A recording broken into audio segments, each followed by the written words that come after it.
সুদামা সুদামা ছুটে গিয়ে কানাইকে জড়িয়ে ধরেছে। আর যেই না জড়িয়ে ধরেছে, গাছের ডাল ভেঙে পড়েছে সুদামার পিঠে। কানাই চমকে উঠেছে। সুদামা, সুদামা, সুদামা, এই যে গাছের ডালটি ভেঙে পড়লো, এই ডালটি তো তোর কাঁধে পড়েছে ভাই, তোর ব্যথা লাগেনি তো?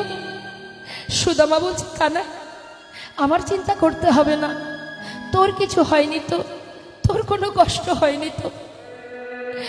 কানাই ভক্তের ভক্তি দেখে মনে মনে ভাবছে, সুদামা তুই আমাকে এত ভালোবাসিস, নিজের অঙ্গের আঘাত, নিজের যন্ত্রণা, সে কথা ভুলে গিয়ে তুই আমার চিন্তা করছিস। জানিস কানাই, আমি যে তোকে বড় ভালোবাসি, এক মুহূর্ত তোকে না দেখে থাকতে পারি না কানাই। জানি না আমি তোকে কেন এত ভালোবাসি। কানাই তুই ঠিক আছিস তো?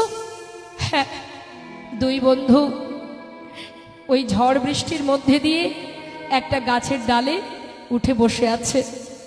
আসার সময় গুরুমা আবার একটি ছোলা দিয়েছিল, ভিজে ছোলা, বলেছিল যখন খাবি দুইজনে ভাগ করে খাবি। সুদামার আঁচলে বেঁধে দিয়েছে মা। আর সুদামা গাছের ডালে বসে আছে, কানাইও বসে আছে, দুইজন দুই ডালে।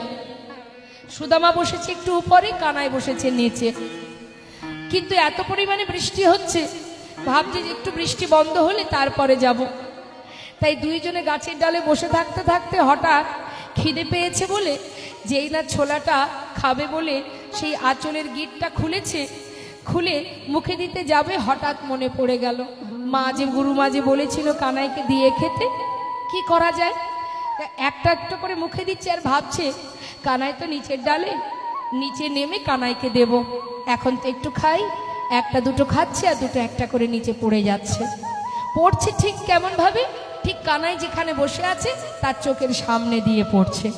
কানাই মনে মনে ভাবছে যে সুদামা কি ছোলা খাচ্ছে? কই, আমাকে তো দিল না। মা যে বলেছিল আমাকে দিয়ে খেতে, ও একা একা খাচ্ছে, একবারও আমাকে বলল না। কিন্তু সুদামা কিন্তু ভেবে রেখেছে যে নিচে গিয়ে ওকে দেবে। কিন্তু মা, বেশ কিছুক্ষণ পর গোবিন্দ বলে উঠলেন, সুদামা, এই বন্ধু, বল কানাই, আমার প্রচন্ড খিদে পেয়েছে, গুরুমা ছোলা পাঠিয়েছিল না? আছে ভাই, দে না একটু খাই। যেই না বলেছে, সুদামা বলছে, দাঁড়া দাঁড়া দাঁড়া দাঁড়া। যেই না নিচে নামবে মা, হঠাৎ আঁচলের দিকে তাকিয়ে দেখছে একটা ছোলাও নেই, পড়ে গেছে। সর্বনাশ, ছোলাগুলো গেল কোথায়? সব পড়ে গেল। কি বলবো আমি এখন ওকে? চিন্তা করছে, আমি তো খেলাম, ওকে তো দিতে পারলাম না, এটা যদি শোনেও কষ্ট পাবে। তাই সুদামা একটু কি করেছে, মিথ্যা কথা বলেছিল। এটাই তার জীবনের বড় অপরাধ। আর আমরা প্রতিটা মুহূর্ত মিথ্যা কথা বলে যাচ্ছি, প্রতিটা মুহূর্ত অপরাধ করে যাচ্ছি, জ্ঞানেও করছি, অজ্ঞানেও করে যাচ্ছি। কি বলেছিল কানাই? আমার মনে হয় জানিস, ওই কাঠ কুড়াতে কুড়াতে কোনো কাঠে আমার এই আঁচলের এই ছোলাটা যে বাঁধা ছিল না, নিশ্চয়ই আঁচলের এই কোনাটা কোথাও বেঁধে গেছে, বেঁধে গিয়ে সমস্ত ছোলা পড়ে গেছে, একটা ছোলাও নেই রে। গোবিন্দ বললেন, তবে শোন সুদামা, মনে মনে বলছি, মিথ্যা কথা বললি তো বেশ, তুই জানিস না এই মিথ্যার ফল কি হতে পারে।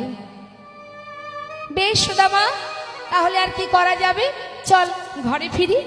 কিছুক্ষণ পর দুই ভাই সমস্ত কাঠ একত্রিত করে আশ্রমে ঢুকলেন। ঠিক তার পরের দিন গোবিন্দ আমার সুদামাকে বলে উঠলেন, সুদামা, এই সুদামা, এদিকে আয়।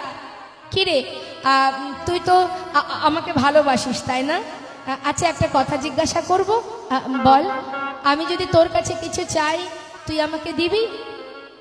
কেন দেব না, বল তুই কি চাস? শোন, তুই তো জানিস আমি একটু নাড়ু খেতে ভালোবাসি। ওই দেখ, রান্নাঘরে রন্ধনশালায় মা নাড়ু তৈরি করে রেখেছে, আমার জন্য দুটো নাড়ু এনে দে না। সুদামা বলছে, হ্যাঁ রে, এই ব্যাপার, এর জন্য এত ইতস্তত করার কি আছে? শোন, তুই দাঁড়া, আমি মাকে গিয়ে বলি, মা আমাকে দিলে তোকে দিয়ে দেব। আরে না না, ওইভাবে আনলে হবে না। আমি চাই যে নাড়ু দুটো তুই আমার জন্য আনবি সেটা চুরি করে নিয়ে আসবি। চুরি করে? কানাই, এ তুই কি বলছিস? আমি তো চুরিবিদ্যা জানি না। আমাকে গুরুদেব বেদ অধ্যয়ন করান, আমি বেদ শিক্ষা গ্রহণ করি। গুরুদেব বলেছেন যারা বেদ শিক্ষা গ্রহণ করে তাদের বাক্য ব্রহ্ম, মিথ্যা কথা সেই বদনে বলতে নেই, কখনো মিথ্যার প্রতি আপোষ করতে নেই। আমি চুরিবিদ্যা তো জানি না, আমি চুরি করতে পারবো না কানা।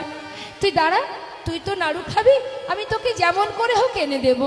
বললাম না চুরি করে আনবি। আর যদি তুই এটুকু করতে না পারিস তাহলে তুই আমাকে কত ভালোবাসিস সে প্রমাণ আমার পাওয়া হয়ে যাবে। বেশ, তাহলে আমি তোকে সত্যি ভালোবাসি কিনা সেই প্রমাণ নিতে চাস? দাঁড়া, তুই এখানে দাঁড়া, আমি চললাম ভেতরে, তোর জন্য নিয়ে আসব। চুরি করতে যাব, কোনোদিন যেটা করিনি, তোর জন্য করব ভাই। হরিবল হরিবল। তাই যদি দেখিস কেউ আসছে আমাকে একবার জানাবি, কেমন?